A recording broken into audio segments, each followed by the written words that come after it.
Okay, so first of all मैं आपको discuss करा दूं जो पिछली क्लास में हमने देखा था।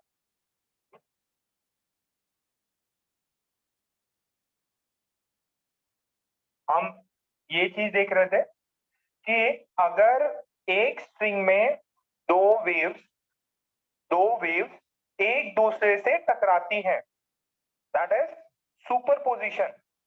अब ये सुपरपोजिशन कैसे होता है? सुपरपोजिशन में एक वेव ये रहेगा, एक वेव ये रहेगा। अब ये दोनों जब एक दूसरे से आमने सामने आ रही है तो ये एक दूसरे से पास कर जाती है, एक दूसरे के थ्रू पास कर जाती है, similar to the concept of atma. ठीक है, यानी कुछ था ही नहीं। और जब वो बीच में कुछ कर रही है, बीच में जब वो पॉइंट्स है उनका एम्पलीट्यूड बहुत बढ़ जाता है, मतलब दोनों का एडिशन हो जाता है।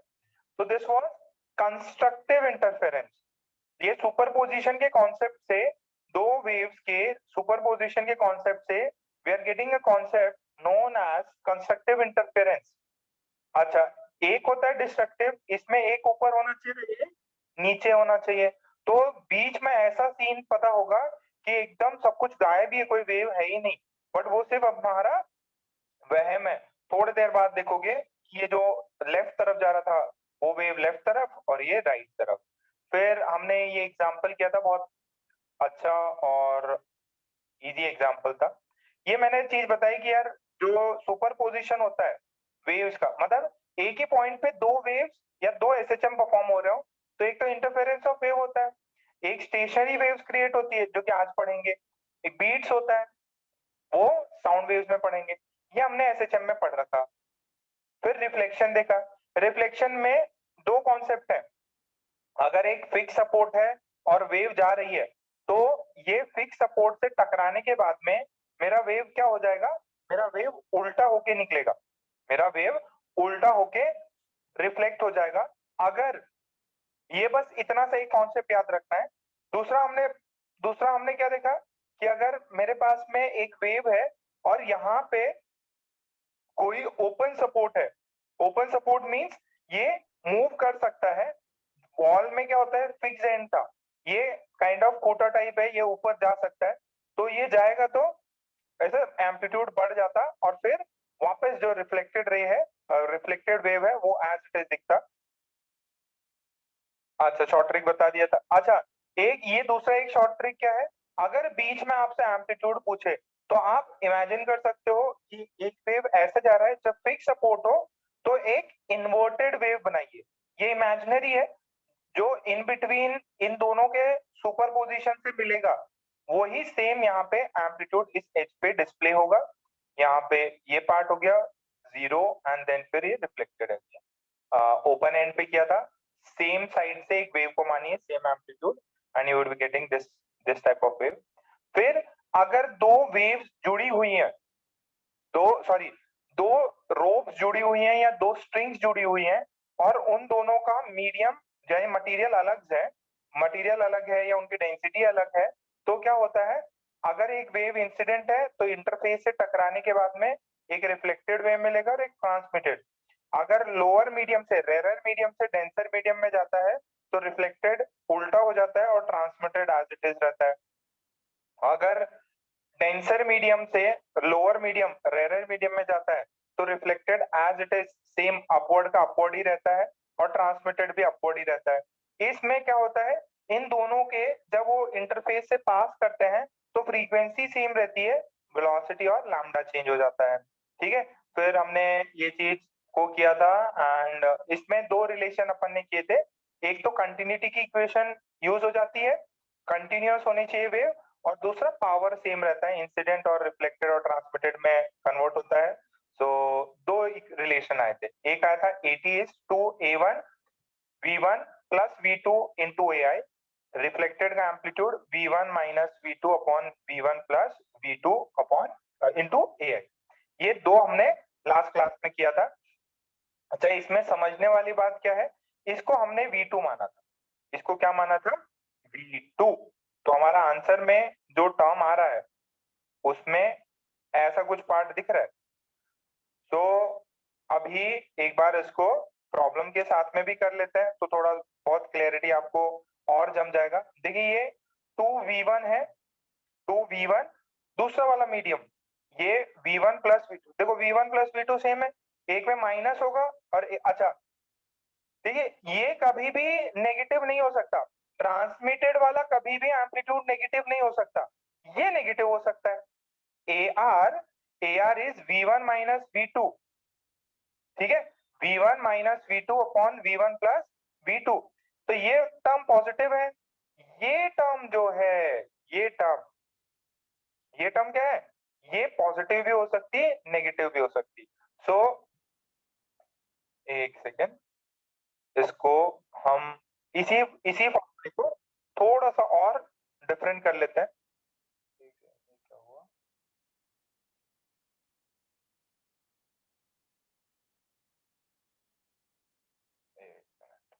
आज है ओ,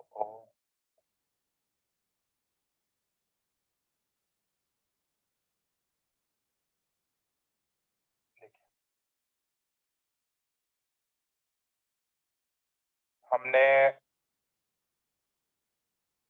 जो फॉर्मूला लिया था दैट वाज, और यहाँ पे हमने एक वेव हमने यहाँ पे क्रिएट किया, इसको बोला था v2 v2 v1 v1, ठीक है, टेंशन t है, इसका एम्पलीट्यूड देखिए यही क्या था, देखिए v2 सही है क्या, सर ये थोड़ा हल्का था,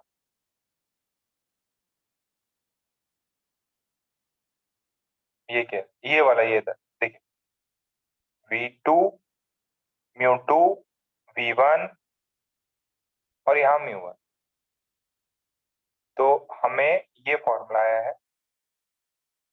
इसका AI मान लीजिए, इसका AI मान लीजिए दिस इज 10 सेंटीमीटर, ठीक है, और v2 का मान लीजिए this is let's say this is 10 metre पर सेकेंड, एंड v1 जो है दैट इज 20 मीटर पर सेकेंड। अच्छा ये डेटा मैंने सही लिया है, देखो जो मोटा मोटा रस्सी रहेगा उसका वेलोसिटी क्या होगा, कम होगा कि ज्यादा, वेलोसिटी क्या होता है root under T by mu, तो जितना मोटा रस्सी होगा मोटा, म्यू ज्यादा वेलोसिटी कम, ठीक है, तो इसका कम इसका ज्यादा। अच्छा अब after after reflection what are what are the amplitude amplitude of AR and AT, transmitted wave और रिफ्लेक्टेड वेव का क्या वैल्यू होगा,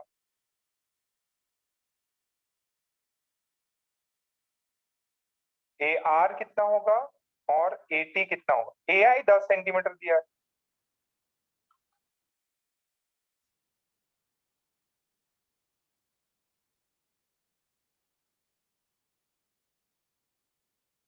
सोचो निकालो निकालो, टेक्स्ट करो।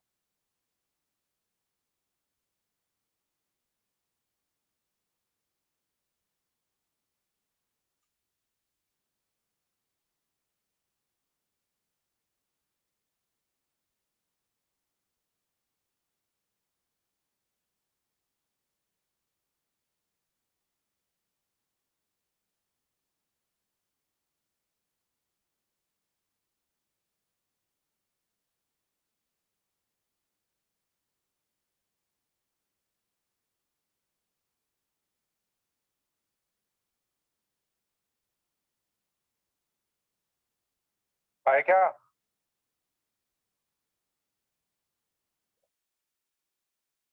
अरे फॉर्मूला डालो।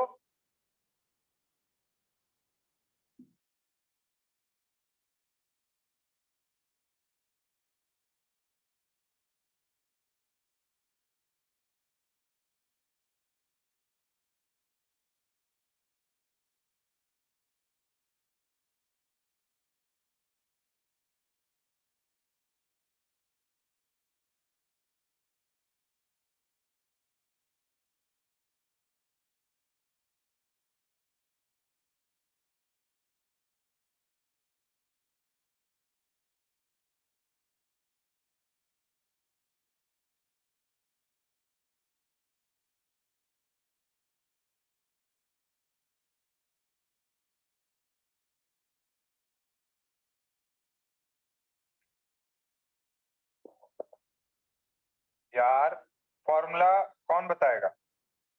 कार्तिकेय, माइक ऑन करो बेटा। Yes sir. बता बेटा, ए आर का फॉर्मूला क्या होगा? Sir V1 minus V2 V1 minus V2 upon V1 plus V2 into AR। V1 कितना है? सर V1 है कितना है? V सर V1 20 है। 20। V2 10 AI कितना है?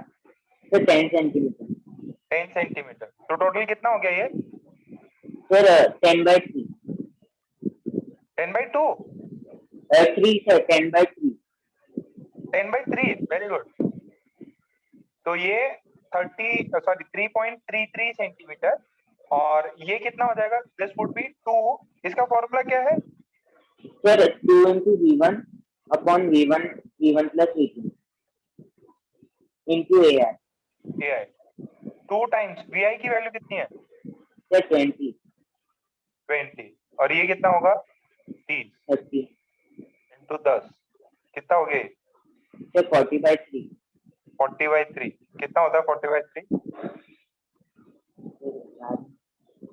40/3 याद नहीं? सर 13 पॉइंट कुछ 13.33। अच्छा, सबका यही आएगा?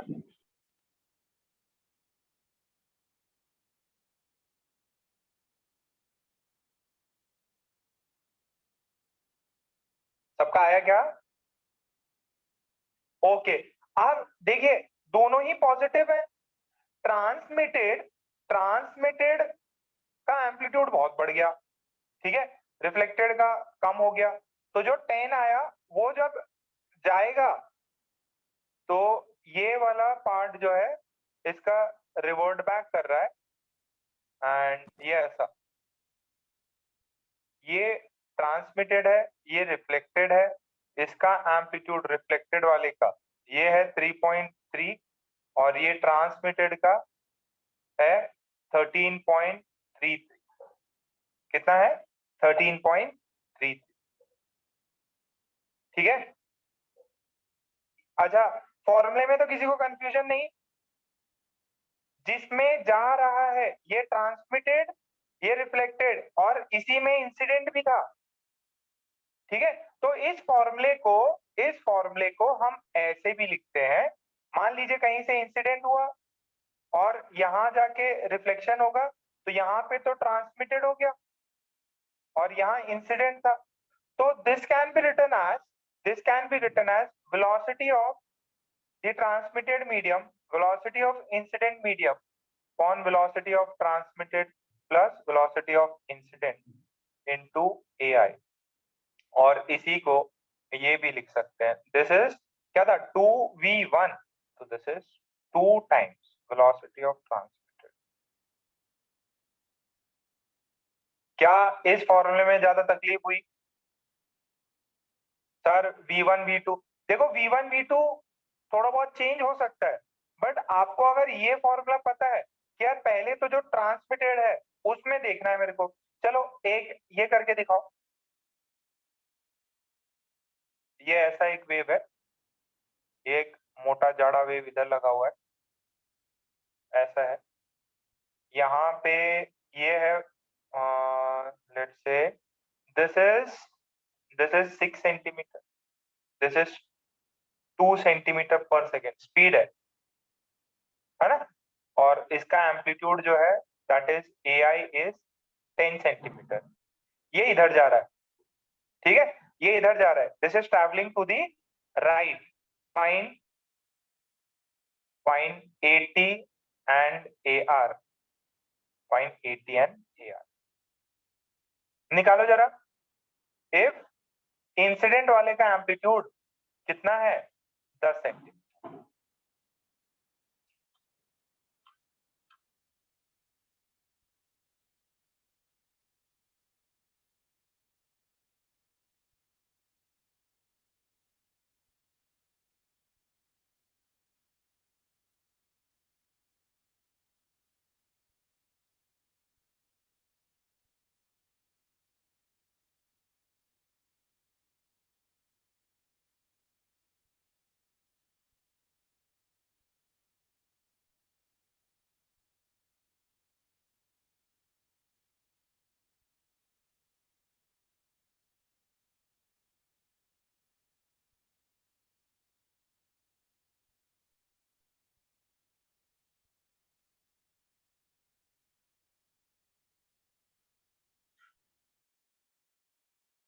निकालो।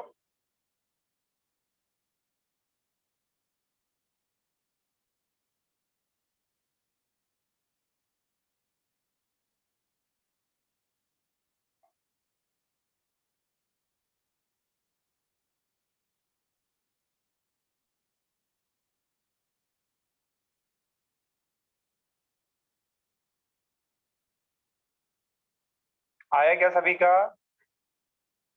यार फॉर्मूला लगाओ ना। ये इंसिडेंट वेव है, तो ये जो है इसको वी आई बोल दो, और इसके अंदर ट्रांसमिट होगा, इसको वी टी बोल दो। वो वी वन वी टू का झमेला नहीं रहेगा। सभी का आया? Very good. श्रेया का आया, प्रियांशु का आया, मृदुल का आया, विदुषी का। विदुषी गलत हो गया।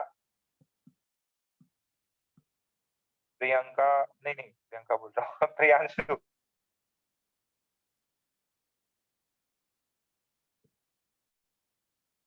सही है। बाकी जनता क्या कर रही है?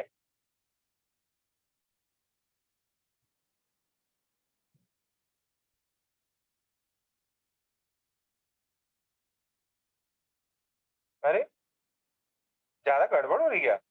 दिस इज 6 सेंटीमीटर पर सेकेंड, दिस इज 2 सेंटीमीटर पर सेकेंड।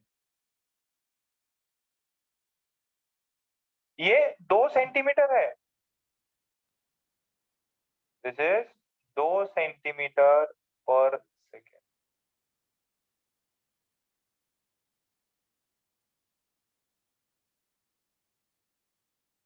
कबीरा का आ गया। पूरव, पूरव का कुछ डिफरेंट आया है। विदुषी देखो, सही है क्या?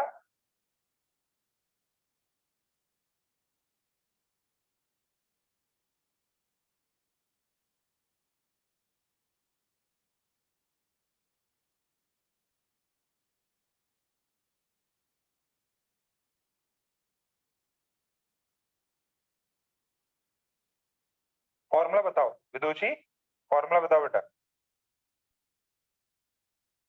Yes, sir. So AR is equal to VT minus VI. VT कितना है बेटा?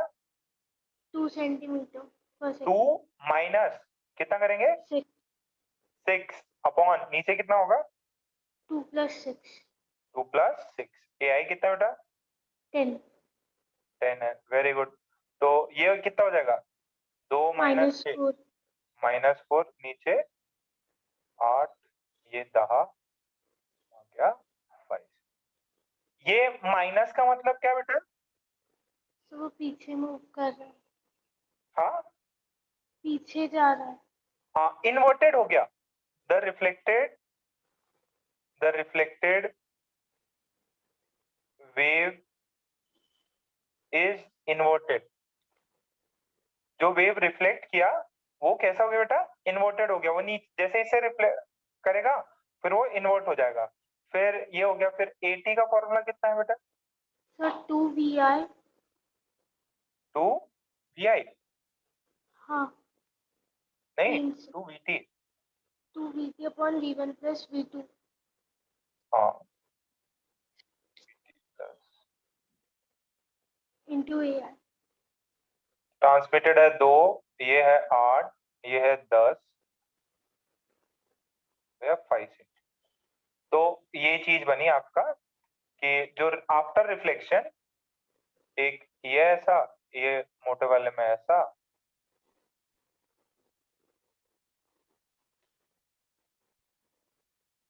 This is 5 centimetre, this is 5 centimetre. ये वेव इधर जा रहा है, ये वेव इधर जा रहा है। सबका आ गया क्या?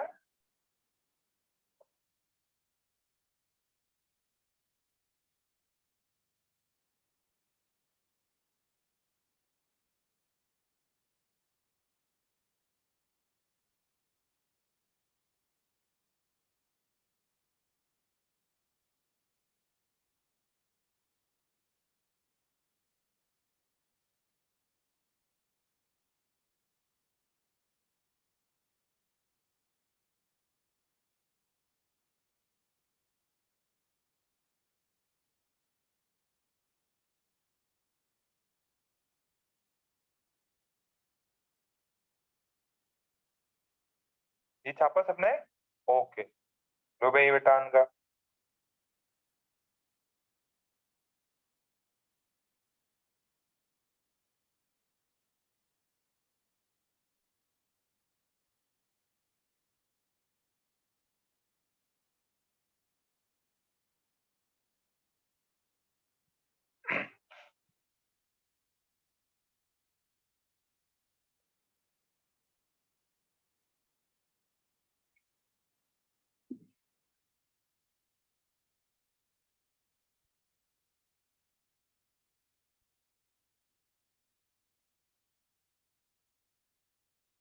सबने छाप लिया? ओके, एक सवाल और, इसका सभी से सही होना चाहिए।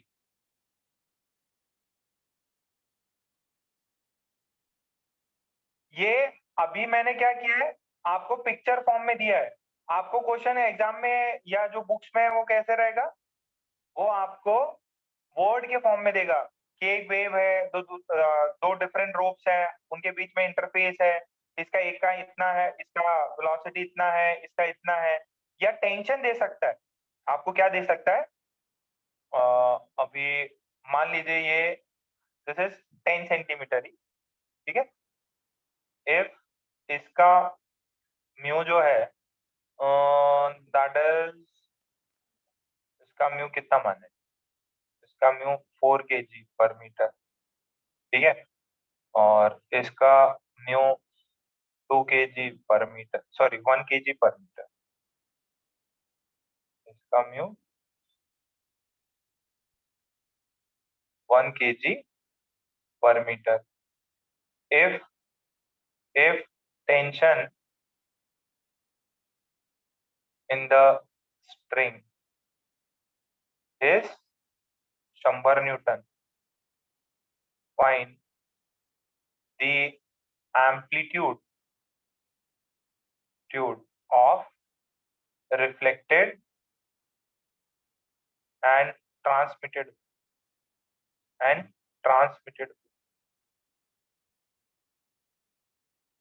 समझ में आ रहा? रिफ्लेक्टेड और ट्रांसमिटेड वेव का एम्पलीट्यूड निकालो, निकालो जरा।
सोचा क्या कुछ? v क्या हो जाएगा, वेलोसिटी कितना हो जाएगा इसमें और इसमें? पहले वेलोसिटी निकालो, फॉर्मूला आपको पता ही है।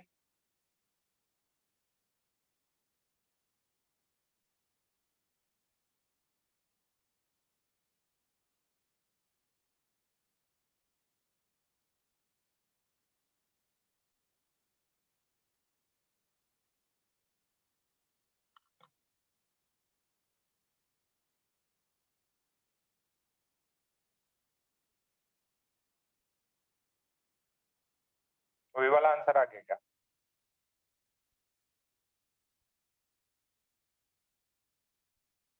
पहले vt और vr निकालो ना।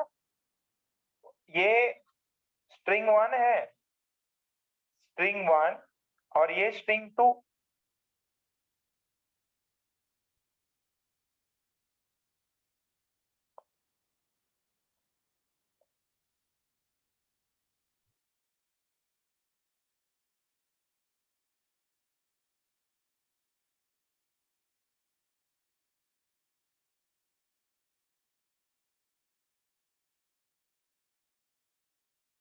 इसका V1 ये जो है V इंसिडेंट, ठीक है, ये आ जाएगा रूट अंडर टेंशन 100 और ये 4 25 5 मीटर पर सेकेंड और ये V ट्रांसमिटेड आ जाएगा अंडर रूट 100 बाय 1 10 मीटर पर सेकेंड। ठीक है, तो AR कितना हो गया? ट्रांसमिटेड रिफ्लेक्टेड का फॉर्मूला क्या था? रिफ्लेक्टेड का फॉर्मूला था VT minus VI upon VT plus VI into 10। तो this is 10 minus 5 upon 10 plus 5 into 10। This is 5 by 15 into 10। तो दिस इज 3 आ गया 10 बाई। अरे वही वाला सवाल है, रिफ्लेक्टेड का इतना आ गया और जो ट्रांसमिटेड है वो 13.33 आ जाए।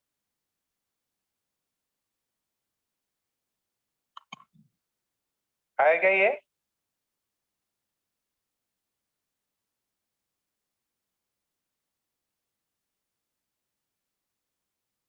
सबका आ गया? तो रिफ्लेक्टेड ट्रांसमिटेड सबको समझ में आ गया?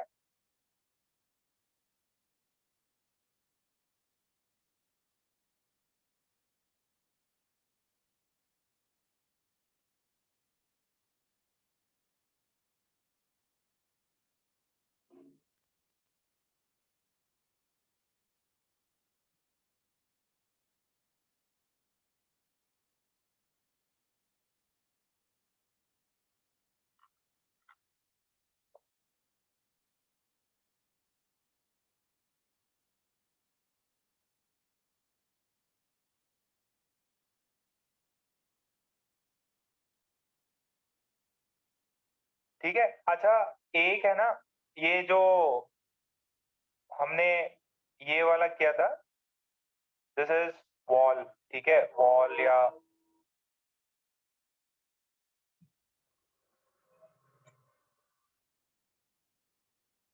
फिक्स सपोर्ट है। ध्यान से सुनना है ये। अच्छा, रिफ्लेक्शन के बाद में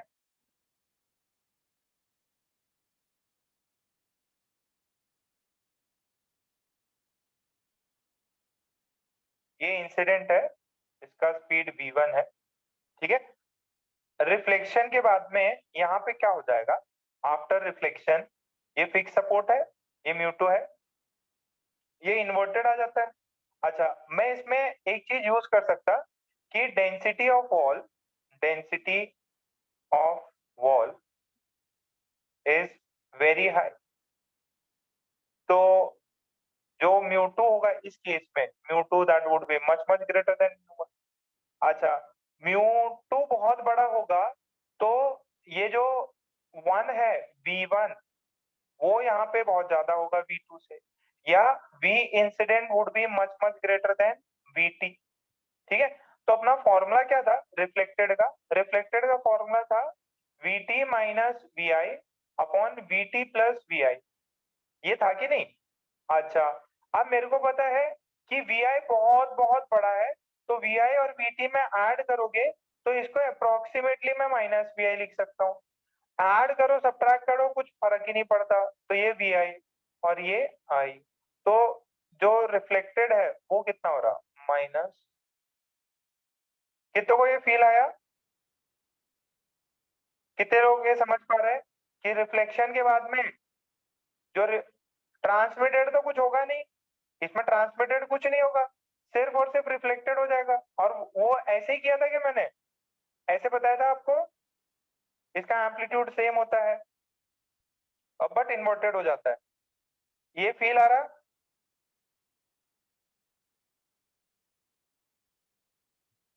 फिक्स वॉल है तो बहुत ज्यादा डेंसिटी है, तो उसको अपन इग्नोर मार सकते। छाप लो।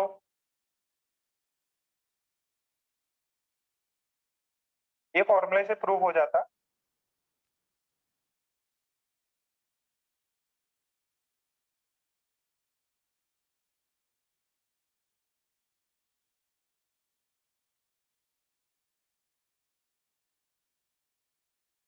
हो गया तो डन लिखो। अरे और अकोला में कहाँ कहाँ स्टार्ट हो गया, तो चंदर की खबर।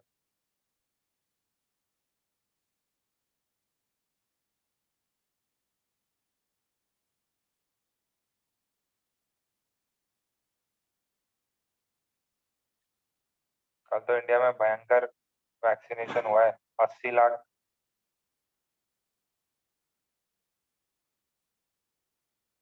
80 लाख से ऊपर वैक्सीनेट हो गए लोग।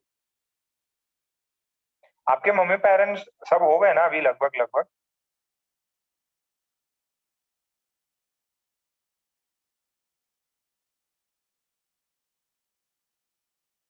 आपके पेरेंट्स हो गए ना, किसी रह गए हो? अपने यहाँ तो अकोला में काफी मेडिकल फैसिलिटी है। हाँ, पहले पहले डोज, हाँ सबका पहला डोज हो गया, बस बढ़िया है। देखो, एक चीज बोलो तो अपन कर सकते हैं अभी, जब तक जो भी सीन है, अपन ऐसा कर सकते कि जो, जैसे आप लोगों को टेस्ट के लिए बुलाया, ठीक है, टेस्ट के लिए अपन लोग कितने बुलाते, 10-15 बच्चे बुलाते, ठीक है, 10-15। तो अपने जो क्लासरूम में बेंचेज है उसके अंदर 22 के राउंड है शायद, 22 के राउंड बेंचेज है। तो अपन ने जैसे जो लोग भी टेस्ट के लिए आए हैं अभी तक, तो अपन क्या है, मतलब फिजिकल 10-15 बच्चों से, 20 बच्चों से स्टार्ट करते हैं कि भाई एक बेंच पे एक बच्चा, और एक बेंच छोड़ के अपन चाहें तो कल से स्टार्ट कर सकते हैं। बस उसके अंदर हाँ, एक चीज और, एक चीज और, ये हाइब्रिड मॉडल होगा, ठीक है। हाइब्रिड मतलब जो भी क्लास चल रही है उसका ऑनलाइन भी टेलीकास्ट होगा, और अपने क्लास में, मतलब जो क्लास में बच्चे हैं, 10 बच्चे हैं, 15 बच्चे हैं, तो उनको फिजिकल फिजिकल का फिजिकल हो जाएगा। और जो बाहर वाले बच्चे हैं उनको फिलहाल अभी घर पे ही रहना है, ठीक है। अब पता चला अपन ने स्टार्ट किया, छोटे छोटे लेवल पे ही स्टार्ट किया। देखो एटलीस्ट आप में से अगर वो बड़ी वाली क्लास है उसमें आप 50 बच्चे बैठते थे, याद करो, आप 50 बच्चे 40 बच्चे बैठते थे। अब उसके अंदर अपन आधी स्ट्रेंथ, 20 बच्चे, 18 बच्चे या 15 बच्चे बैठ रहे हैं। पहले कम बच्चों से स्टार्ट करेंगे, 10-12-15 बच्चे, और फिर वो कैमरा लगा देंगे अपन, स्टैंड वैंड लगा देंगे, ठीक है। और उससे जूम पे, जैसे याद है पहले मैं लेक्चर लिया करता था, जो बोर्ड के सामने लिया करता था, एक व्हाइट बोर्ड था, पहले इनिशियल लेक्चर अपने वैसे ही हुए थे ना। तो वैसा उसमें क्या है ना, जो बच्चे यहीं अकोला में रह रहे, और ठीक है, जो बच्चे अकोला में ही रह रहे, और जो मतलब आने के लिए रेडी हैं, ठीक है, जो आने के लिए रेडी हैं, उनको अपन चाहो तो कल से बुला सकते हैं। बस वही है, ये टैबलेट फॉर्म नहीं रहेगा वहां पे, ब्लैक बोर्ड के फॉर्म में रहेगा, ठीक है। सो जो बच्चे एग्री करते हो, और बाहर वाले जो बच्चे हैं, बाहर वाले जैसे कारंजा के हैं, खामगांव के हैं, ठीक है, और तेलारा से हैं, तो वो सब बच्चे फिलहाल थोड़ा वेट करें, क्योंकि आप लोग अब आओगे, सामान रूम लोगे, ये लोगे, खाना पीना जुगाड़ करोगे, पता चला एक महीने बाद में तीसरा वेव आ गया या कुछ और आ गया, ठीक है। तो अपन पहले स्टार्ट करते हैं ताकि एटलीस्ट 10-15-20 बच्चे बैठे हुए हैं, वही उनको ही थोड़ा बेटर, मतलब फिजिकल क्लास में थोड़ा बेटर समझ में आएगा। और मेरा तो इच्छा ही था कि भाई यार, ये जो वेव्स वाला पार्ट है इतना बेहतरीन पार्ट है, बहुत इजी पार्ट है, इसको अगर क्लास में पढ़ाए तो बहुत मजा आता है, ठीक है। तो इलेक्ट्रो, इसके बाद में साउंड वेव्स होगा, ठीक है, फिर इलेक्ट्रोस्टैटिक्स है।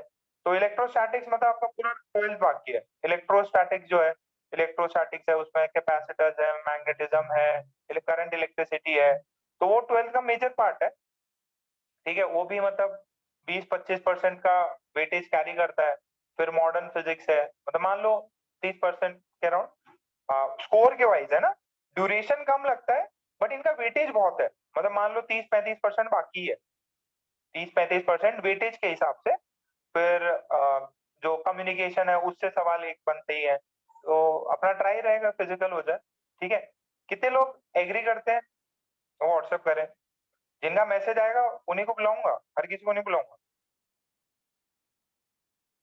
पहले कम बच्चे है ना, व्हाट्सएप व्हाट्सएप करो भाई, ये मैसेज तो गायब हो जाते हैं। फर्स्ट कम फर्स्ट सर्विस है भाई। फर्स्ट चलो अमित का आया, मेरे को सबसे पहले अमित को बुलाएंगे। हाँ हाँ, जिसकी तबीयत खराब है वो नहीं आए भाई। अमित का आया, प्रियांशु, पूरव, आयुष, 3-4 लोगों का ये है।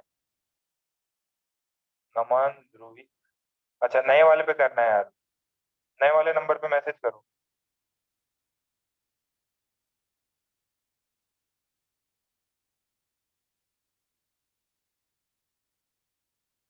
हाइब्रिड मॉडल चलेगा, ऑनलाइन भी चलेगा ऑफलाइन भी। ऐसा नहीं है अपन ऑफलाइन कर दे फिर वापस कुछ नियम आ जाए।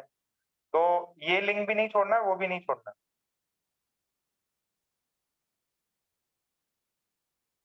ठीक है, मैसेज कर दो, मैसेज करो जो।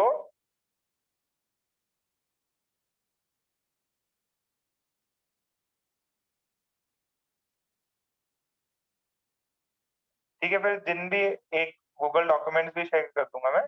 तो जैसे जो बच्चा एग्री करेगा, जिसका जैसे जैसे नाम रहेगा, ठीक है, उस ऑर्डर में अपन बुलाएंगे। जबरदस्ती नहीं है, ठीक है। जिसका थोड़ा थोड़ा बहुत मतलब ऐसा रहे, तबीयत खराब है, तो सेफ्टी यही रहेगी कि आप थोड़ा सा सही हो जाओ। और अपने क्लास में 10 बच्चे या 15 बच्चे से ज्यादा नहीं रहेंगे। मौका सबको मिलेगा, 2 वीक में, सॉरी 2 वीक बोल रहा हूँ, 2-3 दिन में हर किसी का चांस आएगा।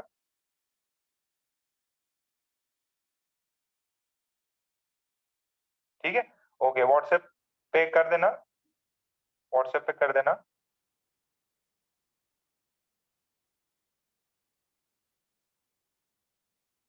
ठीक है, टाइम ले लो, ऐसा नहीं है।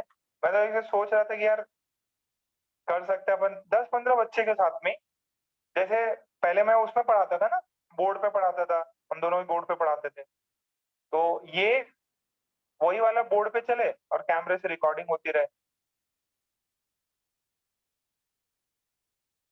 ठीक है, एंड ऑनलाइन लेक्चर तो रहेंगे ही वो, उसकी रिकॉर्डिंग भी मिलेगी। ओके चलो फिर, ये देखो, इस वाले मॉडल में अगर हमारे पास में ये ऐसा बंधा हुआ है, this is mu, sorry V I incident. इसका कुछ ऑब्वियस है, नो डाउट टेंशन होगा इसमें। इसका कुछ म्यू 1 है। अब ये जो म्यू 2 है, दिस इज ओपन एंड। वहां पे तो वॉल था, यहाँ पे क्या है, ये ओपन एंड रहता। तो इसका म्यू 2 जो है, it can be approximately treated to 0। तो जो ए आर रिफ्लेक्टेड होगा, ए आई, तो ए आर इज,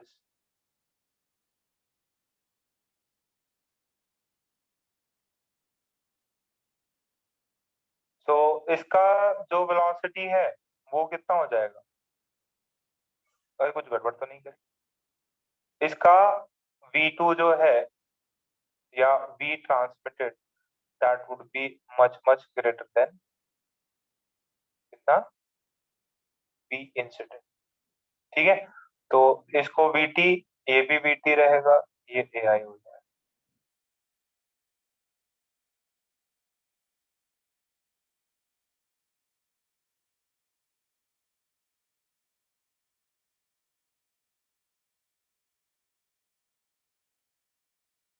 ठीक है, कॉपी कर लीजिए।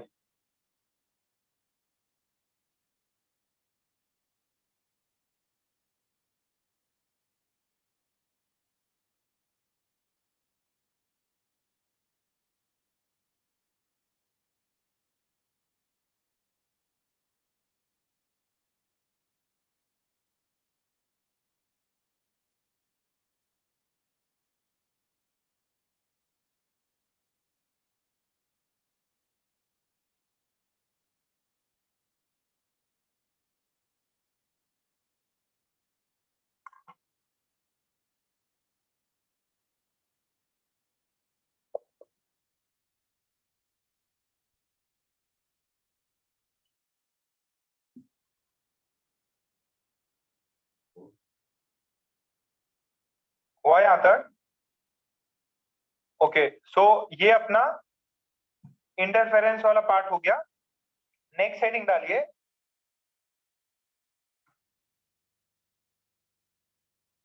नेक्स्ट हेडिंग डालिए, स्टेशनरी वेव्स और स्टैंडिंग वेव्स।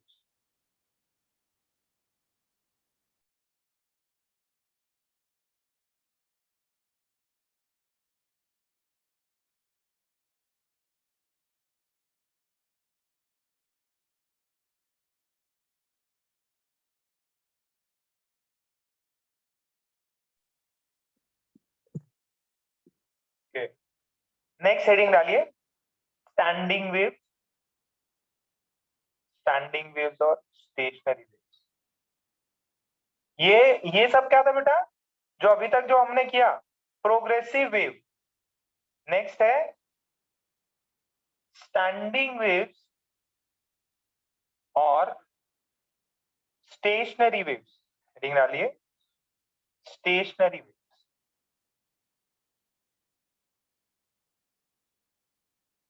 ये कैसे डेवलप होती है सर? ये डेवलप होती है because of two progressive wave. दो स्टैंडिंग वेव्स कैसे मिल सकती है?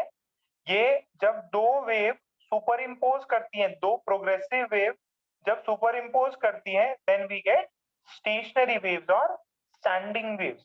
ठीक है, सो ये आपने पहले से कर रखा है। एक सेकंड आपको ये बता दूं कि जैसे एक वेव ऐसा है, एक वेव ऐसा है, इसका एम्पलीट्यूड ए है, इसका भी एम्पलीट्यूड ए है, ये लेफ्ट की तरफ जा रही, सॉरी ये राइट की तरफ जा रही, ये लेफ्ट की तरफ जा रही। ठीक है, so what will you be getting? You will be getting this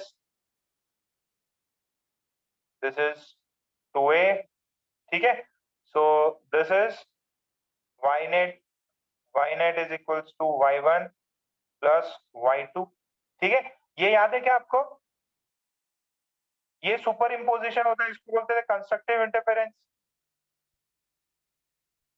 this is net displacement.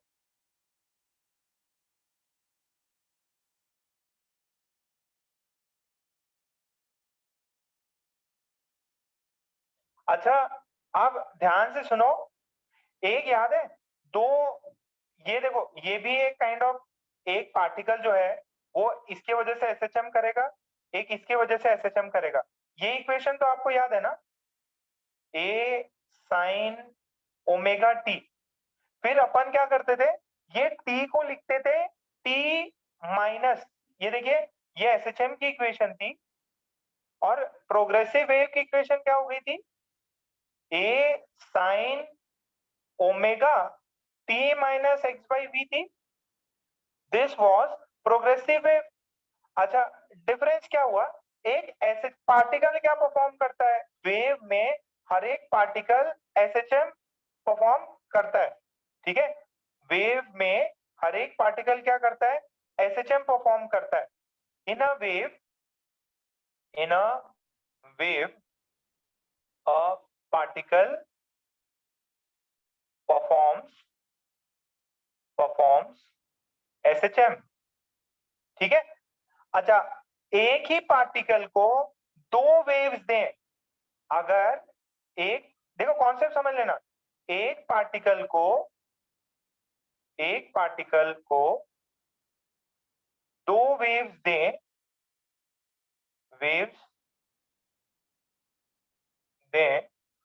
तो उसे दो एसएचएम मिलेंगे।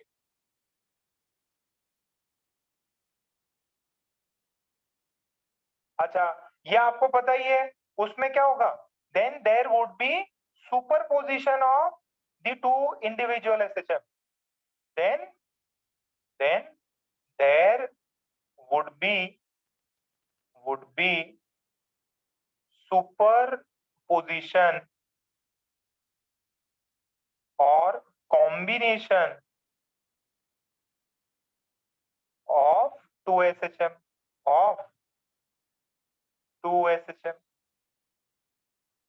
ठीक है, और ये सुपरपोजिशन अपन किस मेथड से सॉल्व करते थे? शॉर्ट ट्रिक क्या था, वेक्टर एडिशन। क्या शॉर्ट ट्रिक था? Vector addition. शॉर्ट ट्रिक क्या था? वेक्टर एडिशन से सॉल्व करते हैं।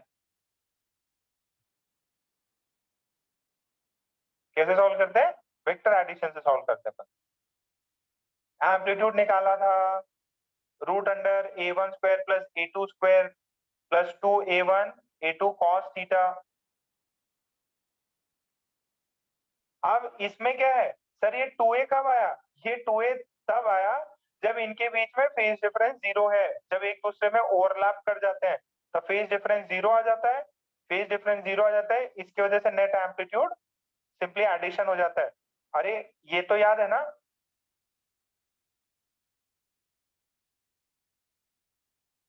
एक सेकेंड, ये याद होगा आपको। एक वेक्टर है, वो क्या होता है? Root under a square plus b square plus 2ab cos theta. अगर दोनों के बीच में एंगल कितना हो?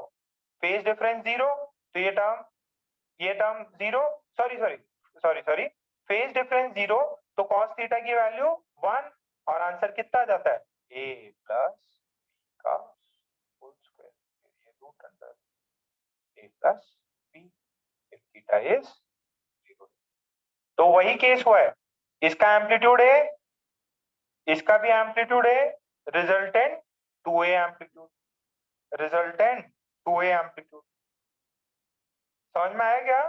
तो ये एक स्पेसिफिक केस है, इन बिटवीन जब फेज इनका अलग अलग होगा तो एम्पलीट्यूड ए से ज्यादा भी होगा, इससे ज्यादा होगा और मैक्सिमम 2a तक पहुंच सकता है। यहां तक छाप लीजिए, छाप लिया हो तो डन लिखो।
ये भी छाप लिया, ओके। अच्छा, अब स्टेशनरी वेव्स कैसे क्रिएट होती हैं? Stationary waves that is when two progressive waves traveling in opposite direction, when two progressive waves traveling in opposite direction superimpose, then stationary waves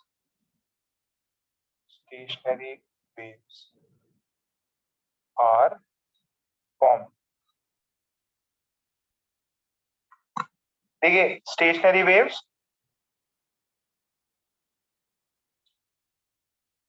एक स्टेशनरी वेव आपको दिखाता, आप खुद भी, कितनों को गिटार बजाने आता? कितने लोगों को गिटार बजाने आता? नहीं आता क्या? या गिटार बजाया है स्कूल क्लास में? ओके,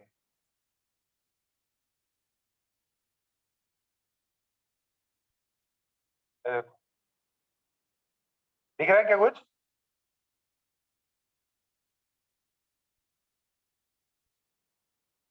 ये कुछ दिखा?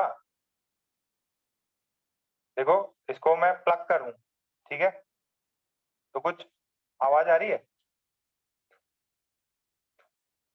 आवाज आती है इसमें? ये दिखाई दे रहा है, ये रबर है, एक रबर है। एक सेकंड, अरे अभी दिखा?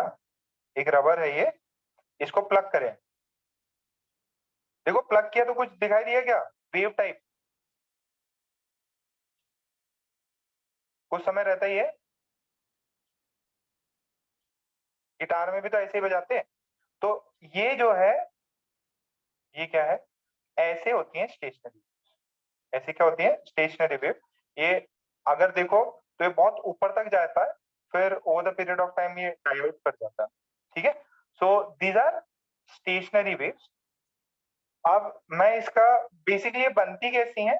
ये बनती है दो प्रोग्रेसिव वेव जब अपोजिट डायरेक्शन में चलें, जब दो प्रोग्रेसिव वेव अपोजिट डायरेक्शन में चलें, तब बनता है स्टेशनरी वेव।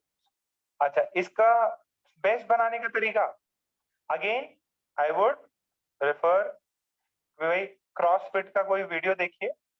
देखिए, अगर मैंने ऐसा एक वेव क्रिएट किया, ये इधर गया, ठीक है, अब ये रिफ्लेक्शन के बाद में क्या होगा?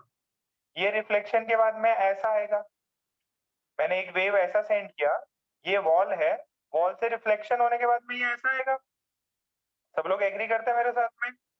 हाँ सर, ये वेव ऐसा आएगा। ये इसका फेज क्या है? ये इससे 180 डिग्री है। अच्छा, अगर मान लीजिए मैं और वेव क्रिएट कर रहा हूं, मैंने और वेव क्रिएट किया, ये आफ्टर रिफ्लेक्शन ये होगा, ये इंसिडेंट है।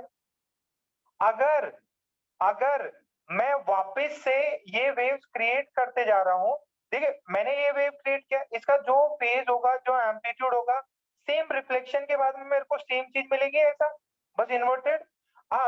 अब दो केस हो गया, एक ऐसा आ रहा और एक ऐसा क्रिएट हो रहा।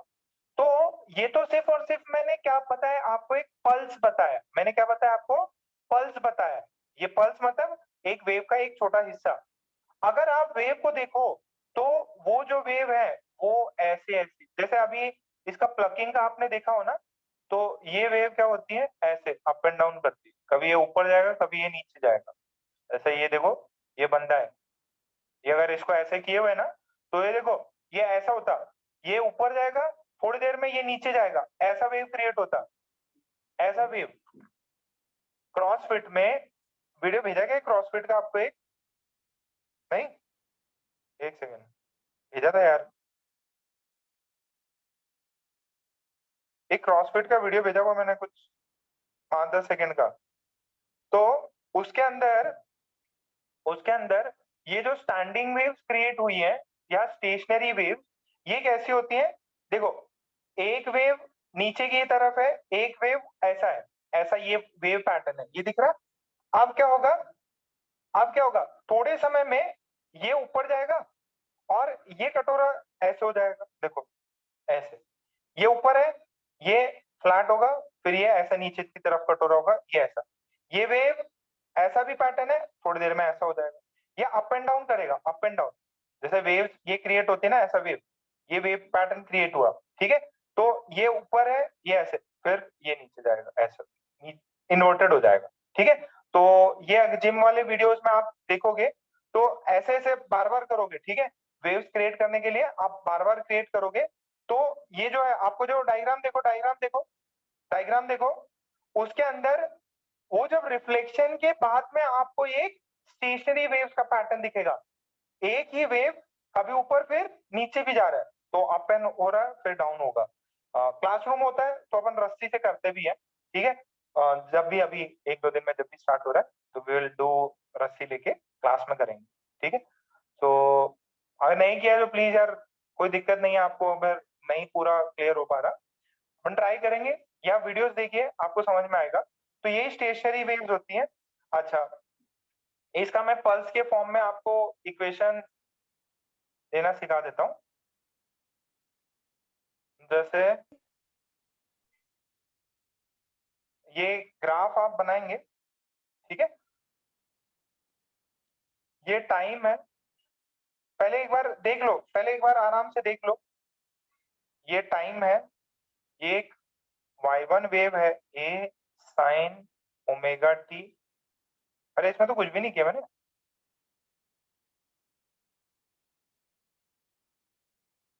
ये जरूर एरो जरूर बनाना। अब इनसे क्या है, एक स्टैंडिंग वेव क्रिएट होगा। ये these are standing waves, these are standing waves.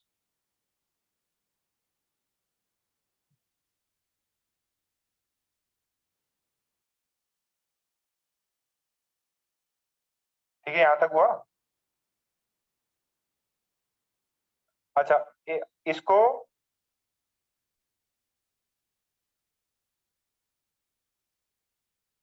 अच्छा ध्यान से मुझे एक चीज बताना, कितने बच्चे बताते हैं। ये वेव का इक्वेशन, लेट से प्रोग्रेसिव वेव का ये इक्वेशन है। अब इससे जो रिफ्लेक्टेड वेव आई उसका इक्वेशन क्या होगा? कोई हेल्प कर सकता है कि बच्चा? हाँ भाई कबीर, इसका इक्वेशन क्या होगा रिफ्लेक्टेड वेव का? ये दिस इज इंसिडेंट। अगर ये इंसिडेंट है तो रिफ्लेक्शन के बाद में क्या होगा इक्वेशन? ए साइन ओमेगा टी प्लस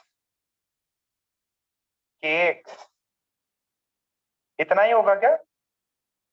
थोड़ा सा डिफरेंट और होगा। ये एम्पलीट्यूड माइनस ए हो जाता है। एम्पलीट्यूड क्या हो जाता है? माइनस ए। ठीक है, या इसको ऐसे भी लिखा जा सकता है ए साइन ओमेगा टी प्लस के एक्स प्लस पाई। ये समझ में आया क्या? कितनों को समझ में आया? दिस इज इंसिडेंट, ये इंसिडेंट है, ये रिफ्लेक्टेड होगा। क्यों? देखिए एम्पलीट्यूड अलग है ना, तो ये माइनस है तो इसको ये फॉर्म भी लिख सकते हैं।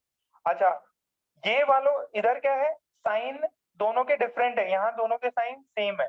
तो ये दोनों अगर ये पॉजिटिव एक्स में चल रहा है, ये नेगेटिव एक्स में चल रहा है, तो इनका सुपरपोजिशन से मिलेगा y1 प्लस y। ठीक है, तो आपको मैं ये दो वेव दे दिया। ठीक है, फर्स्ट फर्स्ट छापना नहीं है, पहले देख लो। t इज इक्वल टू 0 समय है, t टाइम कितना है? 0। तो ओमेगा t कितना हो जाएगा? हाँ भाई कबीर माइक ऑन करके बताओ। कबीर, कबीर नहीं है। प्रियांशु तुम बताओ। पी आंशु शर्मा। सर 0 हो जाएगा। यार आवाज नहीं आ रही तुम लोग, क्या हो गया? सर मेरा 0। फोन तो खराब नहीं। ये 0 हो जाएगा। आदित्य v1 कितना हो जाएगा बेटा? आदित्य अरे यस v1 सर। कितना होगा? Sir AW cos WT minus KX। नहीं नहीं, ओमेगा टी की वैल्यू 0 है। y1 कितना हो जाएगा? सॉरी v1 नहीं, सॉरी सॉरी सॉरी, v1 नहीं, y1 A sin minus KX। a sin minus के एक्स। क्या बेटा मैं इसको ये लिख दूं, माइनस a sin के एक्स। हाँ सर। y2 क्या हो जाएगा? A sin y2 KX पाई। हाँ A sin KX plus pi. Okay. देखिए इन दोनों में दोनों इक्वेशन सेम है। मैं अगर ऊपर वाली इक्वेशन यूज करूं, नीचे बोथ आर सेम, तो ऐसा देखा जाए ऊपर वाली यूज कर लेते हैं, तो this is minus A sine omega T 0 हो गया, ये के एक्स हो गया। तो इनका नेट क्या मिला बेटा? वाई नेट क्या मिलेगा? दोनों को ऐड कर दो। कितनों को ये चीज समझ में आई? दोनों को ऐड किया तो ये पार्ट मिला। ठीक है, अच्छा अब ये जो वेव मिलेगा, ये वेव ऐसा कुछ होगा। इंडिविजुअल वेव था, अब वो इंडिविजुअल वेव से आपको ऐसा कंबाइंड वेव मिला। इसका एम्पलीट्यूड क्या है? नेगेटिव है, तो ये ऊपर से स्टार्ट नहीं होगा, नीचे से स्टार्ट होगा। सॉरी, ये ऊपर से स्टार्ट नहीं होगा, ये नीचे से स्टार्ट होगा। लेट्स से दिस इज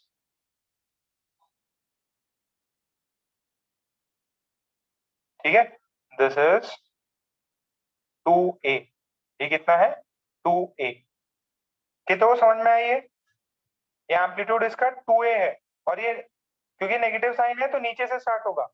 अच्छा सेकंड देखिए, अगर समय टाइम इज t/4 यानी quarter of a full time period, तो ओमेगा टी की वैल्यू कितनी हो जाएगी? ओमेगा टी की वैल्यू हो जाएगी π/2। ठीक है, सो यहां से अगर π/2 इसकी वैल्यू हुई तो what would be y1 would be a sin π/2, time दूंगा छापने का, घबराओ नहीं, into this, so what is y1 is a cos kx, y2 कितना हो जाएगा? y2 हो जाएगा, कोई भी एक टर्म ले सकते हो, ऊपर वाला लेना है तो ऊपर वाला ले लो, नहीं तो नीचे वाला लेना है तो नीचे वाला ले लो, दोनों सेम है। और कॉस के टर्म्स में लेना है, सॉरी मैं अगर सिर्फ इसके टर्म्स में लेना चाहता हूँ, ओमेगा टी की वैल्यू हो गई π/2, पहले से पाई था मेरे पास में, फिर ये kx हो गया, इसकी वैल्यू कितनी आ जाएगी? This would B y2 would be ये माइनस a cos x। ये थोड़ा ज्योमेट्री यूज किया, डर लग रहा है क्या? ये थर्ड क्वाड्रेंट से बाहर हो जाएगा, सॉरी फोर्थ क्वाड्रेंट नहीं, कौन से क्वाड्रेंट में? साइन फोर्थ में है, साइन फोर्थ क्वाड्रेंट में तो नेगेटिव। अच्छा y नेट क्या होगा फिर? दोनों को ऐड किया तो y नेट कितना आएगा? 0, y नेट इज 0। बात समझ में आ रही है? जब ये इंसिडेंट रे और रिफ्लेक्टेड वेव एक दूसरे से मिले तो एक स्टैंडिंग वेव्स का पैटर्न क्रिएट हो रहा है, जिसके अंदर जो y नेट होता है वो y1 प्लस y2 होता है। एक फर्स्ट केस में जब टाइम 0 हो तो नेट ग्राफ ऐसे कुछ दिखेगा, -2a sin kx। ये ऐसा वेव पैटर्न अपने को नजर आएगा जहां एम्पलीट्यूड इतना हो। अगर समय t/4 quarter of a time period देखेंगे तो ये हो जाएगा a cos kx, ये हो जाएगा, अरे जो जो इच्छा हो वो यूज कर सकते थे आप। y2 का अगर ये माइनस साइन यूज करना है, ये यूज कर लो, तो this is sin π/2 plus kx। अगर आप इसको ये यूज करते, सर मैं ये यूज करूंगा -a sin π/2 प्लस kx, तो ये पूरा ये भी क्या बनेगा? साइन सेकंड क्वाड्रेंट में पॉजिटिव होता है, तो ये कॉस में कन्वर्ट हो जाएगा, सेम ही चीज आ रही।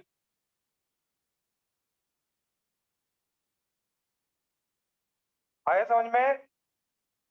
सेम ही चीज आ रही, दोनों को ऐड किया तो क्या होगा? ये प्लस के साथ है, ये माइनस के साथ है, 0 हो गया।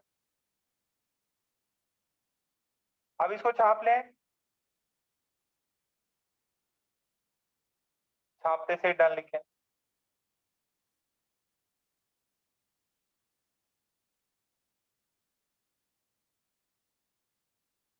अरे इतना खतरनाक नहीं है,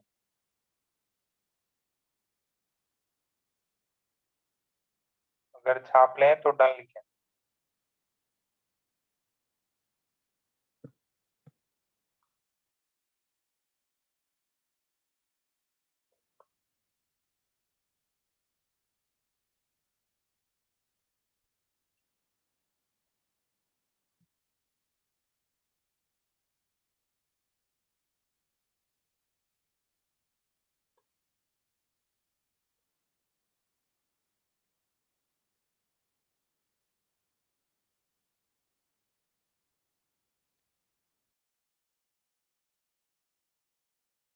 this is incident, this is reflected. छाप लिया क्या सभी ने?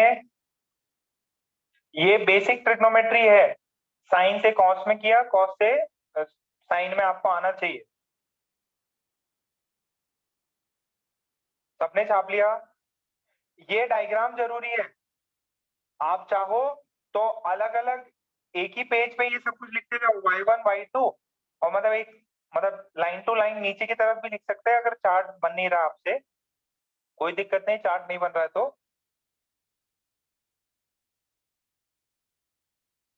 हो गया सबका? ओके, नेक्स्ट देखिए। अच्छा, उसके बाद टाइम क्या करेंगे? उसके बाद में भी टाइम अपन कितना बढ़ाएंगे? उसके बाद अपन टाइम t/4 से बढ़ाएंगे। तो let's say time is t/2, आधा टाइम पीरियड। तो ओमेगा टी की वैल्यू कितनी हो जाएगी? पाई हो जाएगी। y1 की वैल्यू कितनी हो जाएगी? y1 की वैल्यू हो जाएगी a साइन, कितनी हो जाएगी? a sine pi minus kx। तो इसकी वैल्यू कितनी हो जाएगी बेटा? हाँ भाई आयुष बताओ, Yes, sir. इसकी वैल्यू बताओ। So minus a sin minus kx. इसकी कितनी हो जाएगी? Minus a sin minus kx. Minus A sin minus के एक्स। पक्का ऐसा ही होता है क्या? इसका वैल्यू So कितना होगा भाई? minus plus अरे के एक्स होता, मान लो साइन 30 डिग्री, साइन 30 डिग्री और 180 माइनस 30 डिग्री की वैल्यू सेम होती है। इसकी वैल्यू ये थर्ड क्वाड्रेंट में पहुंच गया, थर्ड में पहुंच गया तो नेगेटिव होता, और पाई है तो sine negative, negative into negative. A this is sine K, a sin kx. This would be plus A sine K. Y net कितना हो जाएगा? y1 प्लस y2 कितना हुआ ये?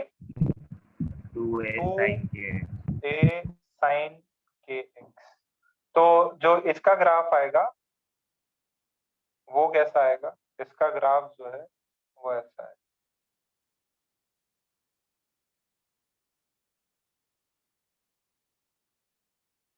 This is 2a। देखिए पहले क्या था, नीचे, फिर 1/4 टाइम पीरियड में एकदम फ्लैट, फिर ये ऊपर चला गया, फिर एक और करिए, टाइम कितना? 3t/4। यहाँ से ओमेगा टी की वैल्यू आ जाती है 3π/2। यहाँ से y1 की वैल्यू आएगी माइनस ए साइन के एक्स, और इसकी वैल्यू आ जाएगी y2 की a साइन के एक्स। जब दोनों को ऐड किया तो y नेट की वैल्यू 0, y नेट की वैल्यू 0, तो ऐसे फ्लैट हो गया। ठीक है, बस ज्यादा ये ज्योमेट्री में आप ध्यान मत दो, वापस फ्लैट हो गया है तो। और फिर अगर मैंने टाइम पीरियड नेक्स्ट पूरा टाइम पीरियड ले लिया तो सर पूरा टाइम पीरियड तो जहां से स्टार्ट किया था वहीं पे आ गए। हाँ, ये हो जाएगा y माइनस ए साइन के एक्स, और ये हो जाएगा y2 भी हो जाएगा माइनस ए साइन के एक्स। ठीक है, सो इस केस में ये बनेगा कैसा? ये पुराना वाला जैसे बन जाएगा नीचे, ये एम्पलीट्यूड 2 है। आए कितना समझ में? अरे बेटा घबराने की जरूरत, किसी को डाउट हो रहा है इसमें? अरे बस सिंपल ट्रिग्नोमेट्री तो यूज करिए। पहले ऐसा था, फिर ऐसे दिखने लग गया, वही है, कटोरा ऊपर, फिर कटोरा 0 पे, फिर कटोरा नीचे।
झालं?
ओके, ठीक है, सबने छाप लिया है। ओके, अभी एक इंपॉर्टेंट चीज है कि स्टैंडिंग वेव क्रिएट करने के लिए हमें फ्रीक्वेंसी सेम होनी चाहिए, फ्रीक्वेंसी सेम होनी चाहिए, एम्पलीट्यूड भी सेम होना चाहिए। तो वापस से एक पॉइंट वापस अपन लिख लेते हैं। जैसे मैंने स्टैंडिंग वेव का एक पॉइंट लिखाया था यहाँ पे, when two progressive wave traveling in opposite direction superimposed then stationary waves are formed। But अगर इक्वेशन की बात करें तो इनका क्या होना चाहिए, ये रिफ्लेक्शन के बाद क्रिएट होती है। एक वेव इंसिडेंट है, यहां से रिफ्लेक्टेड निकलेगा। अच्छा, इनमें क्या चीज सेम होगी, एम्पलीट्यूड सेम होगा, हाँ। इनका फ्रीक्वेंसी सेम होगा, यस। तो लिख लीजिए, when two sine waves of equal amplitude and frequency traveling, वही पॉइंट है, traveling in opposite direction interfere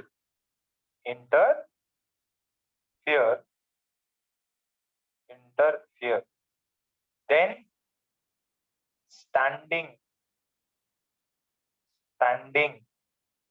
waves are developed,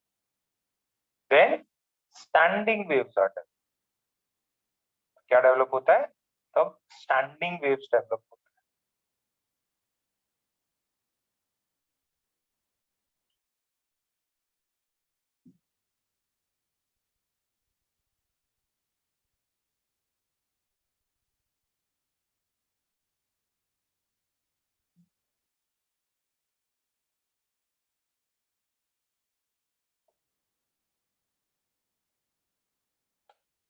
तब क्या डेवलप होता है, स्टैंडिंग वेव्स।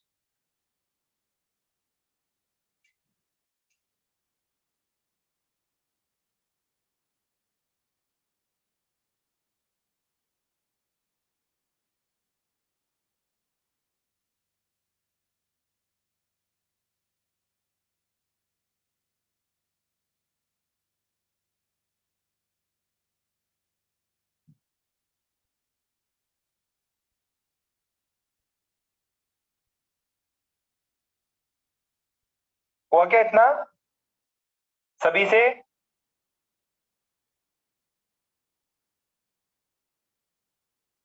एम्पलीट्यूड सेम होना चाहिए, फ्रीक्वेंसी सेम होना चाहिए।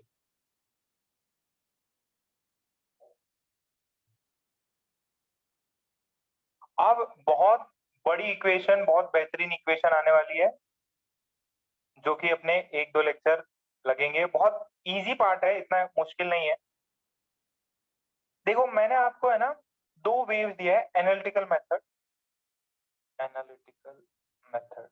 देखो, मैं सिर्फ पल्स को आपको शो कर सकता हूँ, मैं वेव से स्टेशनरी वेव नहीं, मतलब पूरा वेव पैटर्न बना के स्टेशनरी वेव नहीं बना सकता क्योंकि बहुत ज्यादा समय लगता। तो हमने क्या किया, एक इंसिडेंट वेव है, इन दोनों को सॉल्व किया, ये इंसिडेंट हो गई और रिफ्लेक्टेड ये है। मान लीजिए एक रिफ्लेक्ट वहां से एक दूसरी वेव क्रिएट करी हमने, रिफ्लेक्टेड हो तो भी बढ़िया, नहीं हो तो भी कोई बात नहीं है।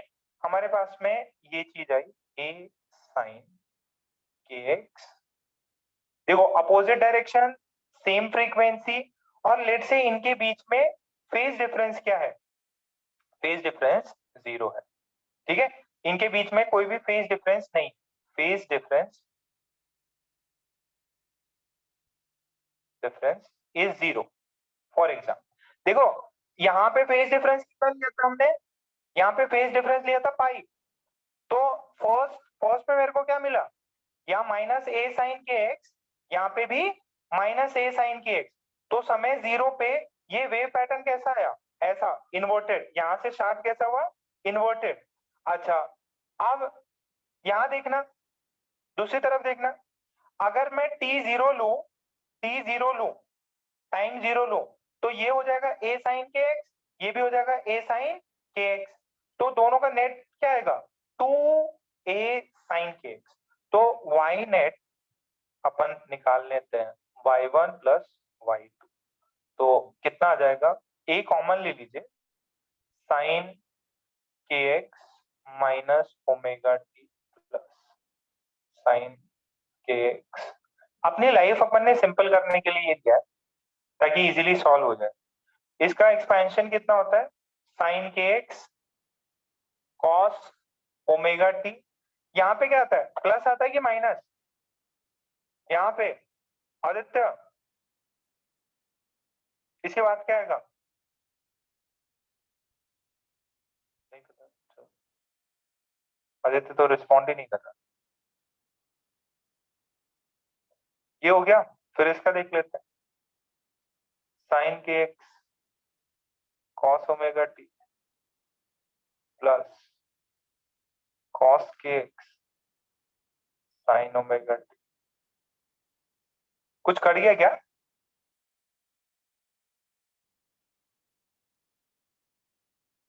अब ये देखो ये क्या होगा, ये तो ऐड हो गए सर।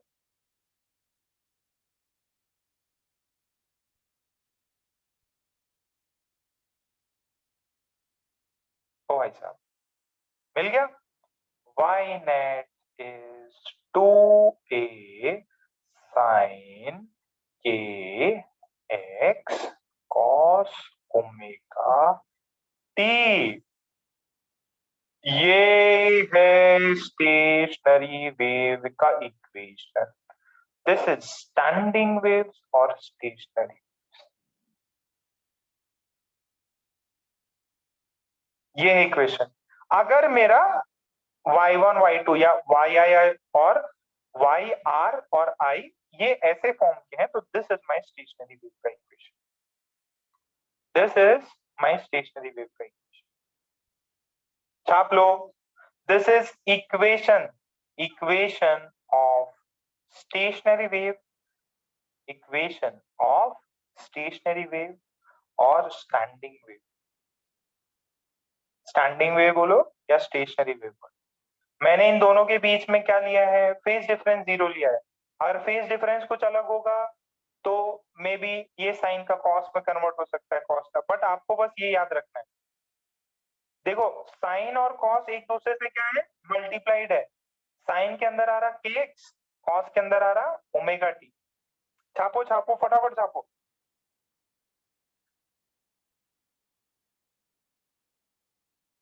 बहुत मस्त मस्त चीजें आज डिस्कस करेंगे और बस इसके बाद है ना थ्योरी कंप्लीट हो जाएगी अपनी। इसके बाद में एक क्लास भयंकर प्रॉब्लम करेंगे अपन, थोड़ा सा और थ्योरी रहेगा।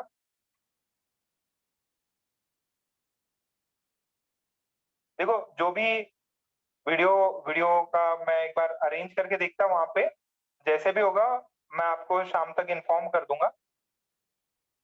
मतलब ऑनलाइन तो क्लास चलेगा ही चलेगा, कुछ बच्चों को अपन सेंटर पे बुला लेंगे। देखते हैं अगर आज पॉसिबल हो जाता है तो मैं कल के लिए आपको बुला लूंगा।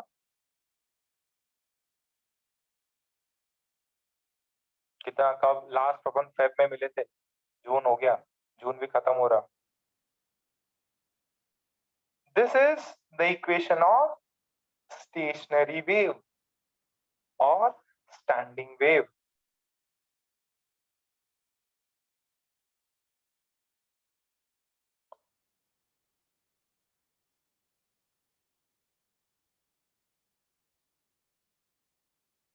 झालं तर सांगा।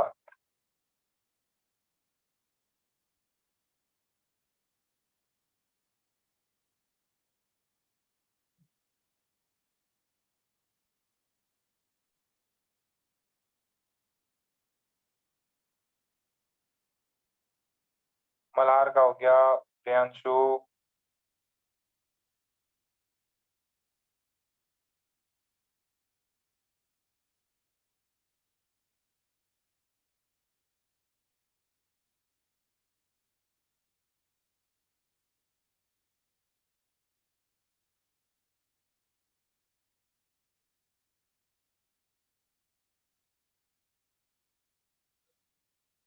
ये जो गिवन हमने दो वेव लिए, उसके हेल्प से हमको ये स्टेशनरी वेव का इक्वेशन आया।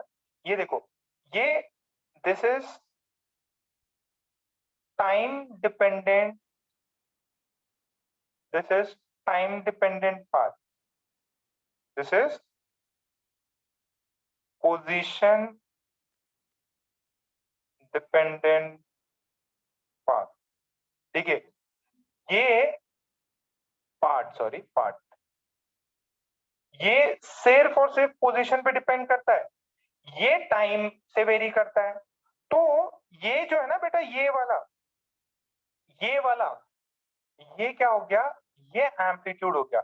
ये अगर आपने एक वायर के ऊपर पॉइंट्स फिक्स कर दिए तो वहां पे ये एम्पलीट्यूड फिक्स हो गया। ये वाला क्या करता, ये टाइम के साथ में वेरी करा था। ये वेव जो है स्टैंडिंग वेव, ये टाइम पे भी डिपेंड कर रही है और पोजीशन पे भी डिपेंड कर रही, बट ये क्या है, दोनों अलग सेपरेट फंक्शन है। अच्छा, मैं इसको आपको, ये देखिए, ये जो पार्ट होता है ना, ये एक्स वाला part, amplitude of standing wave, amplitude of standing wave, standing wave का एम्पलीट्यूड या स्टेशनरी वेव का एम्पलीट्यूड ये होता, ये जो पोजीशन वाला पार्ट है, दिस इज द एम्पलीट्यूड। ये गिवन इक्वेशन के लिए जो x पे डिपेंड करने वाला टर्म, वो आपका एम्पलीट्यूड होता है। ये साइन के साथ 2a sin kx, ये पूरा एम्पलीट्यूड हो गया, ये पूरा एम्पलीट्यूड हो गया। स्टैंडिंग वेव में एम्पलीट्यूड एक ही टाइम पे अलग अलग पॉइंट्स का अलग अलग होगा, या एक सेम पॉइंट का अलग अलग टाइम्स पे अलग होगा। तो बोथ टाइम पे भी डिपेंड करता है और पोजीशन पे भी डिपेंड करता है।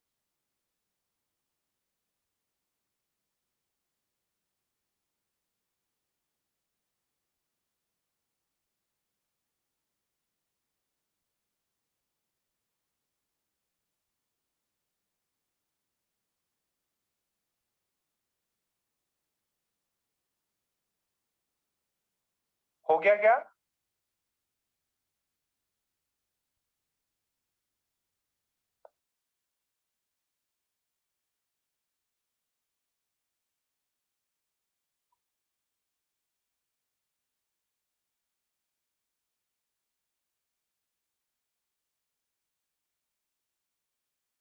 तो ये एम्पलीट्यूड है। एम्पलीट्यूड कुछ पॉइंट्स पे बहुत ज्यादा हो सकता है, 2a हो सकता है, और कुछ स्पेसिफिक पॉइंट्स है वहां पे एम्पलीट्यूड हमेशा 0 होगा। जैसे देखो, अभी एक पुरानी चीज आपको याद आई, first points where the amplitude of standing wave is 0। कौन कौन से पॉइंट्स हैं जहां पे एम्पलीट्यूड 0 होता है? एम्पलीट्यूड को 0 करा दो, एम्पलीट्यूड कितना है, 2a साइन के एक्स इज 0। हम बताओ सोनी, ये एम्पलीट्यूड कहाँ कहाँ 0 होगा? तो x इज इक्वल्स टू 0 पे और पाई पे। देखो देखो, साइन के एक्स की वैल्यू कितनी? 0 0। तो के एक्स कितना? 0 है? 0 और पाई। नहीं, एन पाई बोल दो, एन पाई जनरलाइज कर दो। एन पाई हो गया क्या? 0 हाँ। पे, पाई पे, 2 पाई पे। के की वैल्यू कितनी होती है लैम्डा के टर्म्स पे? 2 pi by 2 pi by lambda. This is sorry, this is into x, this is n pi. Pi ने पाई को मारा, यहाँ से एक्स की वैल्यू आ जाएगी एन लैम्डा बाई 2। तो ये जो पॉइंट्स है दैट इज एन की वैल्यू कहां से कहां? 0 1 2 3 इंटीजर है ना, तो एन एक्स 0 पे, लैम्डा बाई 2 पे, लैम्डा पे, 3 लैम्डा बाई 2 पे, 2 लैम्डा, 5 बाई 2 लैम्डा, ये जितने भी पॉइंट्स होंगे 0, ये फॉर दिस इक्वेशन है ना, दिस स्टैंडिंग वेव की इक्वेशन के लिए ये पॉइंट्स पे एम्पलीट्यूड 0 ही होगा, 0 से बढ़ ही नहीं सकता वो। इन पॉइंट्स को पता है क्या बोलते हैं? इन पॉइंट्स को बोलते हैं नोड्स। क्या बोलते हैं इनको? All those points where the amplitude of the standing wave is 0, they are known as nodes। बताओ नोड्स कहां पे पढ़े थे हमने? नोड्स, ये हेडिंग डाल लीजिए इसको बोलते हैं नोड्स। एटॉमिक में नोड्स आर दोज पॉइंट, याद करो मैंने आपको क्या समझाया था एटॉमिक स्ट्रक्चर में? अपन श्रोडिंगर वेव इक्वेशन कर रहे थे, श्रोडिंगर वेव इक्वेशन से हमें रूट्स आए थे, उसमें कुछ वेव सॉरी पार्ट जो इलेक्ट्रॉन है उसको क्या मान लिया था? उस इलेक्ट्रॉन को अपन ने क्या मान लिया था? वेव मान लिया था। और वेव से हमने बोला था कि जहां इलेक्ट्रॉन डेंसिटी या probability of finding an electron is 0, those are called as nodes. अब वो नोड्स में दो टाइप के नोड्स थे, याद है क्या? एक एंगुलर नोड, सब भूल गए तुम लोग, अब रिलेट करो, अब क्या है? और एक रेडियल नोड। वेरी गुड, एक एंगुलर नोड और रेडियल नोड, सबके फॉर्मूले भी बताए थे। एक्चुअली अगर आपने वेव पढ़ा होता तो नोड वोड बहुत इजी लगता आपको। नोड्स वो पॉइंट है जहां पे, नोड्स वो पॉइंट है जहां पे आपका एम्पलीट्यूड 0 है। क्लियर है क्या? These are the position of nodes. आगे आपको नोड ही बोलेगा, ये पूरा स्टेटमेंट नहीं देगा। Where the amplitude of the standing wave is 0, आपसे पूछेगा what is the position of nodes? Position of nodes is 0 lambda by 2 lambda 3 lambda by 2 और 2 lambda। झालं का?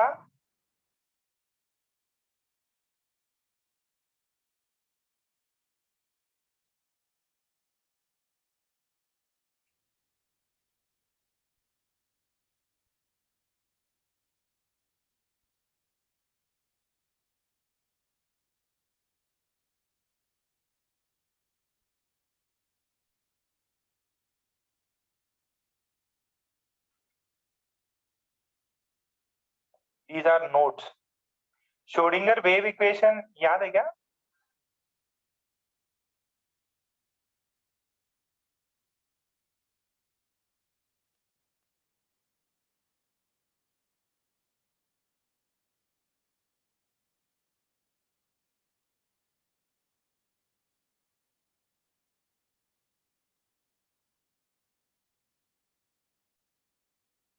वेव की इक्वेशन लगाई थी डिफरेंशियल फॉर्म में।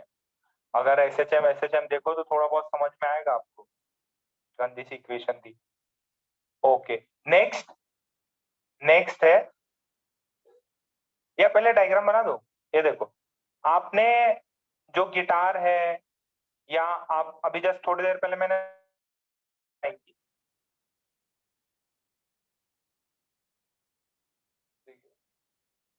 ये standing wave, this is standing wave, ठीक है? ये एंड भी फिक्स, ये एंड भी फिक्स। ये आपको एक छोटा सा वेव पैटर्न बताया, तो ध्यान से देखिए, this is x is equal to 0, this is, ये कितना हो जाएगा, यहां से यहां, ये x की पोजीशन कितनी होगी, टेक्स्ट करो लैम्डा के टर्म्स में, ये यहां से यहां तक ये कितना हो गया लैम्डा।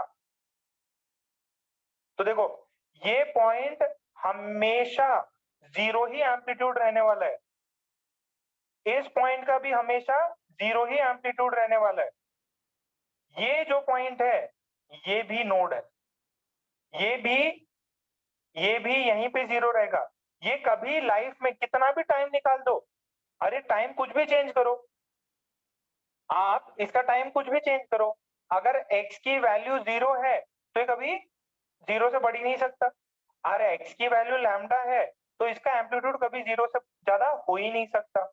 तो ये परमानेंट पॉइंट्स हैं, these are permanent points, permanent points जो समय के साथ में भी एम्पलीट्यूड अपना चेंज नहीं करते, बट ये सब कर लेंगे, दिस इज लैम्डा बाय 2, ठीक है, समझ में आया क्या, these are position of nodes, इनका एम्पलीट्यूड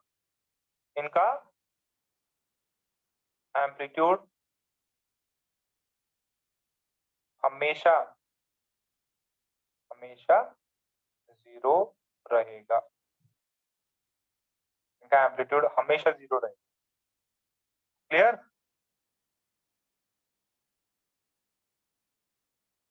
ये है स्टैंडिंग वेव। अच्छा थोड़ी देर में बाद क्या हो जाएगा, थोड़ी देर बाद में ये वेव क्या करेगा, थोड़ा नीचे जाएगा, वो कटोरा जैसे मैं दिखा रहा था ना, ये कटोरा टाइप है, तो फिर over the period of time ये ऐसे हो जाएगा, कुछ टाइम बाद में, बट ये कभी चेंज नहीं होगा, ये ऐसे जाएगा, ये नीचे आएगा, नीचे जाके फिर ये कटोरा इस साइड आ जाएगा आफ्टर सम टाइम। ये देखो अभी भी नोड है और अभी भी नोड है, ये जीरो ही रहेगा, ये अभी भी जीरो ही रहेगा।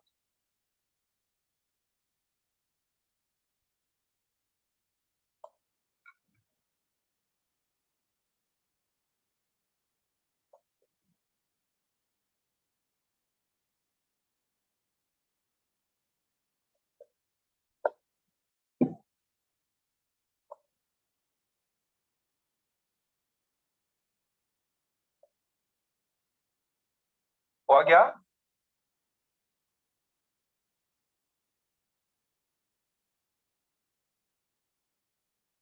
लास्ट 5 मिनट में फिर लेक्चर कंप्लीट करते हैं, 5 मिनट में लेक्चर कंप्लीट करते हैं।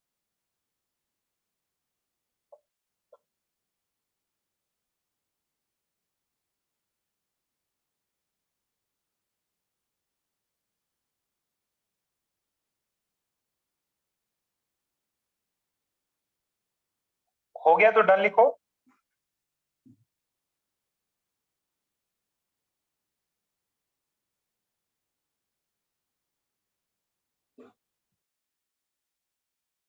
ज्यादातर लवकर यस बोला, हो गया ओके।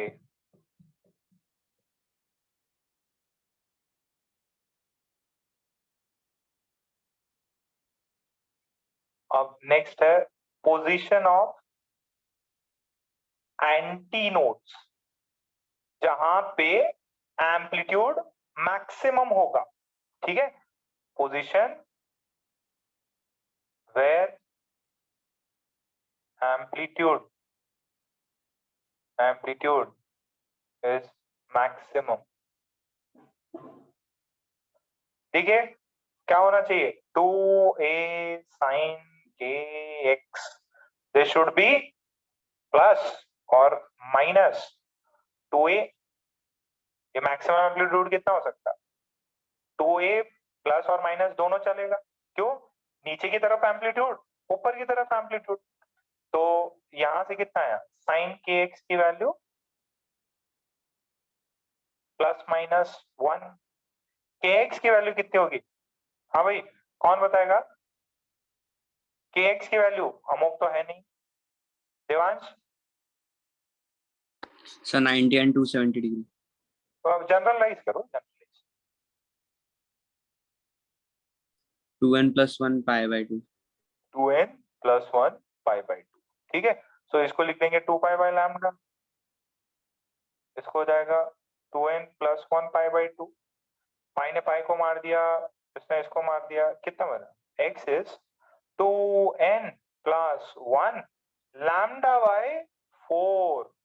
तो पॉइंट्स क्या है, पहले 0 डालेंगे, 0 डालेंगे तो लैम्डा बाई 4 आ गया, फिर 2 डालेंगे तो 5 सॉरी 1 डालेंगे, 1 डालेंगे तो 3 लैम्डा बाई 4, फिर 2 डालो 5 लैम्डा बाई 4, फिर 7 लैम्डा बाई 4। तो these are the points of antinodes.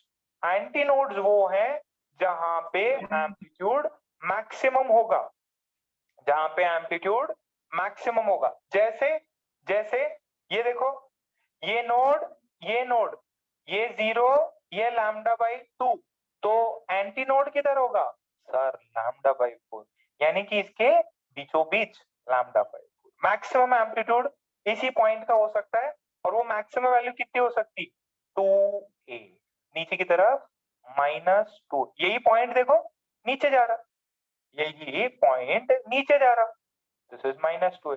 जो पॉइंट नीचे जाता है वो ऊपर भी जाता, तो इस ये एंटीनोड है, और एक ये वाला एंटीनोड है। ये वाला कितने डिस्टेंस पे, this is 3 lambda by 4, this is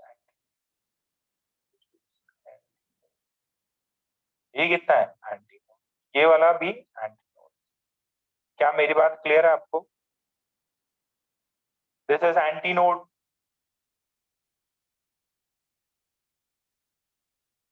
antinode वो पॉइंट्स हैं जहां पे एम्पलीट्यूड मैक्सिमम होता है, उसमें क्या लिखा था, antinodes position where probability of finding electron is max. ठीक है, सबको इतना पार्ट क्लियर हो गया। अब नेक्स्ट क्लास में हम इसी पे आगे कंटिन्यू करेंगे, इसका काइनेटिक एनर्जी बताएंगे आपको, और फिर हार्मोनिक्स से डील करेंगे।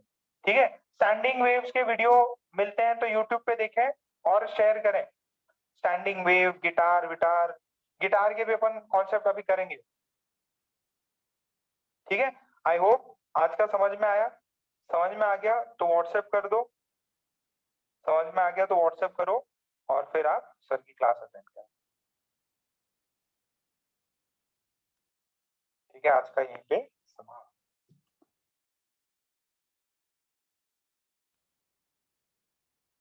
समझ में आया तो व्हाट्सएप कर दो, आज की क्लास समाप्त। ठीक, ओके।